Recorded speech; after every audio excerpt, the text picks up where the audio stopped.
So in this video, I am going to walk you through how to add pictures to TikTok videos.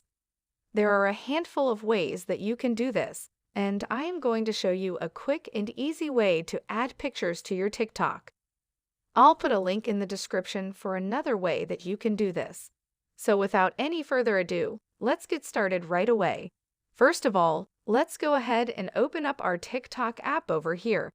And then what you want to do next is tap on this plus icon, as you would when creating a new TikTok, and then go over to templates, and then you can select any one of these pre-made templates. So you can swipe through this, and if you find something that you like, simply tap on this red button over here, and it will start to download some files.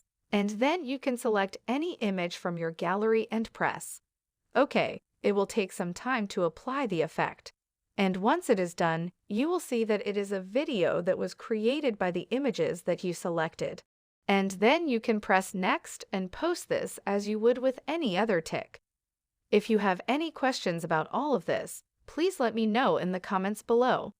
If not, please give this video a big thumbs up and subscribe to the channel for more content like this one. Thank you for watching.